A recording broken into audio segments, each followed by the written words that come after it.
What if I told you that your favorite duck-loving asshole, also cunt, aka the guy that shoves bleach up his asshole too, and the guy that drinks bleach for a living, was hacked? Let's get right into the news. Or not. The first evidence I have. Look at this. Look at this official Ducks film. Is that a goddamn Call of Duty Ghost? Call of Duty Ghost background? What the fuck is this? It must be fucking anal blocked or something. If you're gonna let Call of Duty Ghost ruin your channel. Because as everyone knows, everyone hates it, but everyone bought it with the season pass. Even including me, sadly. Now, the one evidence I do have of him probably hacking, was this video. Was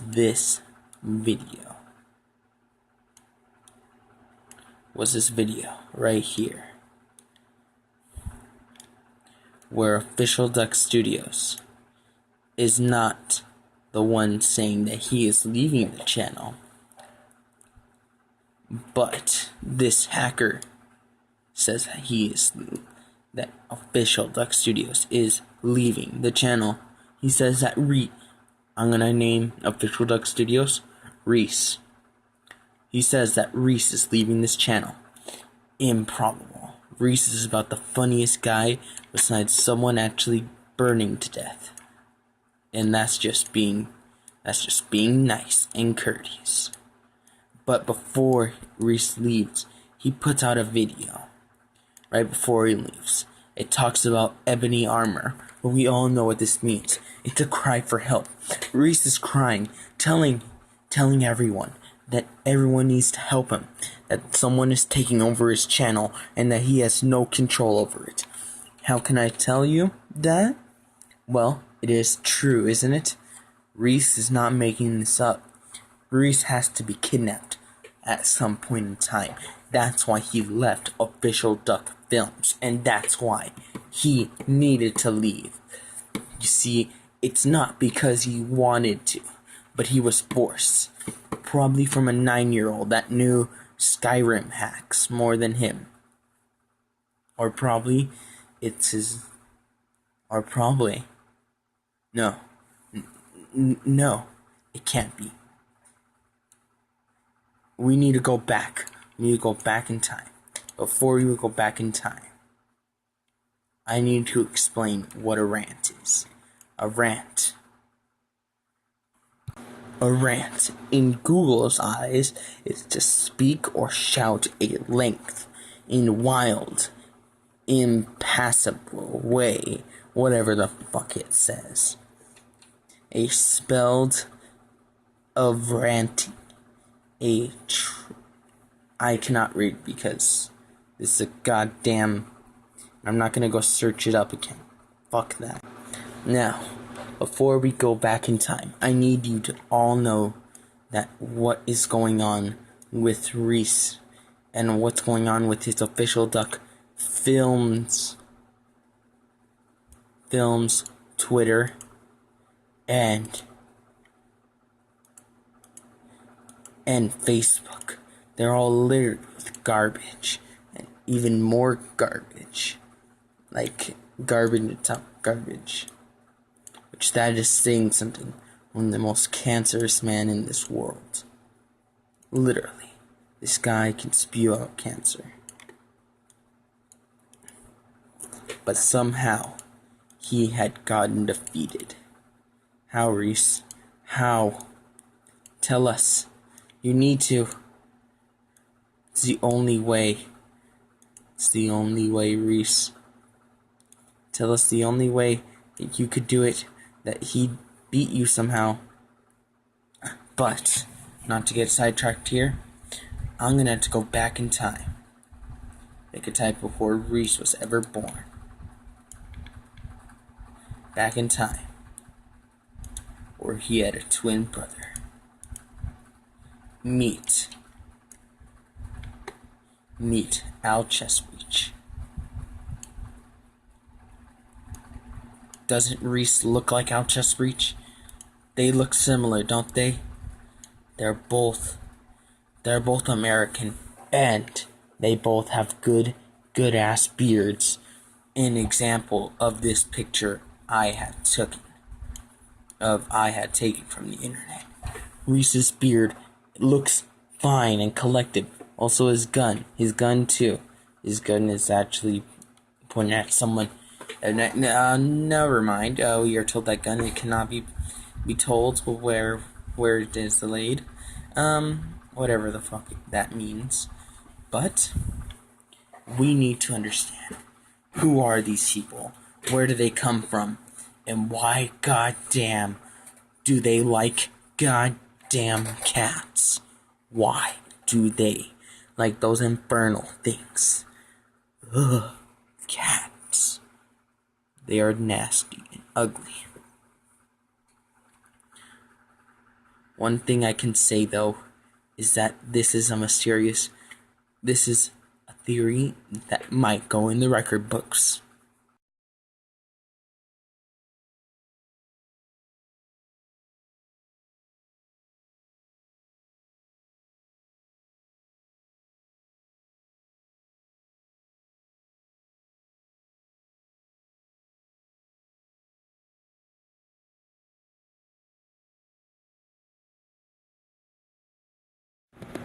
Well, to find out where they both are, and if they are twin brothers, somehow in some weird way, we need to look at this. We need to listen and look at their life stories. Who they are. Reese explains draws his life. We're gonna play a bit of, I think, under 5 minutes or more of his life, because I don't think it's that long.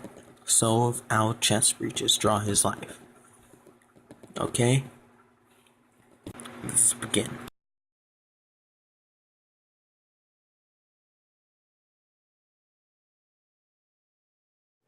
Hey everyone, my name is Al Chestbreach, and this is my life. I was born to a family of wild raccoons in the lower district of Columbia. Just kidding. Maybe. Jameson. My family consists of my mom, my dad, my stepsister, which is just my sister because I was a baby, and my grandparents, Nanny and Papa. My mom and dad had to save money for a house when I was little, so we lived in Nanny and Papa's basement. It was a nice basement with carpets and indoor plumbing though, so it wasn't like a dungeon or anything. My dad's a postal worker, and he also used to record people's weddings too. Whenever we would go on vacation, he would tape everything, and I always wanted to use the camera. Nanny and Papa were awesome. I would always watch The Price is Right with Nanny in the morning, and Papa would always read me dinosaur books at night. I loved dinosaurs, and I had a ton of dinosaur toys and figurines that I still have to this day. Harvey! I call them the Dino Rangers. They were always defending the world from something or other, like other dinosaurs, mainly. My dad was always handy, and one summer he built a miniature town for me to play with. Every night we would pick a toy car, and then we would drive around the town and cause mayhem. It was basically GTA with toys. I don't remember the first time I played a video game, but my parents told me that they handed me an NES controller while Mario was on, and from then on, I never stopped. Every weekend I'd go to a local rental store and rent a video game. It's hard to imagine now maybe, but each weekend was like a little surprise. You never knew what you were gonna get. One of my fondest games that I remember when I was little is Desert Strike. It was for Super Nintendo, and you played as a helicopter pilot. I used to play it constantly, and it was one of the first games I mastered. 2 houses away from me was my best friend Dave. I'd met him when I was a baby. Every day I'd run over to his house, and we would do whatever the f*** we wanted. Dave had Sega Genesis, Nintendo, and Super Nintendo. It was pretty awesome. Dave and I also played Dino Rangers too. We had tons of adventures, and we always kicked some sweet, sweet ass. Dave also taught me about other stuff, like mailing letters. One time before I had learned how to read or write, we both wrote letters. I don't know how we did that, but we did, and then we went around town and put them in all the mailboxes. We would also do some weird, mildly annoying things too. One of them was going on top of Dave's family van with a bag of potato chips. Then when cars would come by, we'd throw them at them. Other times we'd put our shoes in the road at night, and then we'd hide across the street in the bushes. We'd wait until cars drove by and hoped our shoes got ran over. It was really exciting for some reason, because we were douchebags. Dave and I were basically little assholes. Another game Dave and I played was Shoe Ball. Actually, it didn't have a name, but I'm just going to call it Shoe Ball. Basically, we'd put our shoes at the bottom of a staircase, and then we'd drop bouncy balls down them, and if we got them in our shoes, we won. I once also put a vacuum sucker on my dick. I don't remember much about kindergarten, except that my brother Connor was born at this time. He's not a baby anymore, though. He grew out of that phase. I was super excited to have a baby brother, and so it was my mission to teach him about the world. I once sat Connor down and I told him about curse words. I said he shouldn't say any of them because they were bad. But to clarify which words were bad, I listed every single one for him. See, Reese's real name has to be Connor, and Connor has to be Reese. Maybe Reese changed his name, ran away, and went somewhere else. I don't know. But what I do know is that there are some similarities in this story. You gotta goddamn believe me when I say they're both similar in one way or another. You gotta believe me, okay? You gotta hear the internet and you gotta hear its voice. Macho Man Randy Savage style. Okay, everyone? Okay. I sound like a complete retard and a person with Tourette's. I don't have those. I'm just a dumbass. Okay? Also, I have a bit of autism, but that doesn't really affect me at all, and I really don't give a fucking shit about that. So let's get right into Reese's video. And I'm very sure I'm not gonna do a double upload because only fucking faggots do a double upload. And that faggot might be me. Also, why? Whatsoever. I was pretty much born, went to school, fucking made YouTube videos, and that's about it. And 90% of Draw My Lives are just fucking giant sob stories to make everyone feel bad for whoever's drawing it. Like they had some horrible fucking life and they barely made it through it. I mean, no one gives a shit. Everybody's had the fucking shit life. That's just normal life, alright? If you haven't, then you're a cunt and you should go kill yourself. So, I mean, most Draw My Lives just turn out like something like this. I was born 21 years ago while my parents were getting a divorce, and then out of nowhere, while I was being born and they were getting a divorce, my mom got stabbed 847 times, while at the same time she had a horrible drug addiction and blazed weed 24/7. This was especially hard because we were very close while I was an infant, and I really didn't have many friends at the time. No one loved me. They all called me a faggot and told me to kill myself, and at a very young age, the doctor diagnosed me with cancer. Little did he know I didn't actually have cancer. I just was cancer. But then, out of nowhere, terrorists broke through the walls. They started murdering everyone. Blood was everywhere. Dead babies were dead and shot. It was fucking horrible. It's so bad. But then soon my life settled down a little bit and I got myself a nice cozy job at a bleach factory slash a dead baby factory. But they also made dead babies there. It's kind of fucking weird. I'm not sure if it was just a legit. Life got flipped and turned upside down. And I'd like to take a minute, so just sit right there and I'll tell you the story. It all started in West Philadelphia, where I was born and raised. On the playground is usually where I spent most of my days. I just chilled out, relaxed, shooting some b-ball out on the court, when a couple of guys who were really up to no good started causing trouble in my neighborhood. And you know, I got in one little teensy fight, and my mom got scared. And she told me that I have to move in with my uncle and aunt in Bel Air or some shit. So of course I begged and pleaded to stay, but she eventually packed my bags and sent me on my way. She gave me a ticket, so I put on my Walkman and decided I'd just kick it. You know, I flew first class, so it wasn't all bad. I pretty much just drank orange juice out of champagne glasses, and then the plane landed nice and safely into the Twin Towers. Hear that? I think he's living a lie. Or, you know what I think? that Al Chesapeake is not giving out the full story. Maybe Connor left before he was a baby. Or, I have another idea. Maybe Official Duck Studios was cloned into believing that he was the real person. Obviously, these two look alike, and they have to come from the same semen sack bungalow as their father. There has to be one way that they know each other. Maybe confrontation. Maybe they met each other somewhere. Who knows? I'm just rambling on. And double upload, guys. Double upload. Nah, fuck that shit. Giveaway. Fuck the memes. Okay. I'm gonna be honest with everyone. I think that Al Chesapeake said that he had a baby brother Connor, but that this was a perfect clone, and not actually being the real Connor. And the real Connor was thrown into the streets.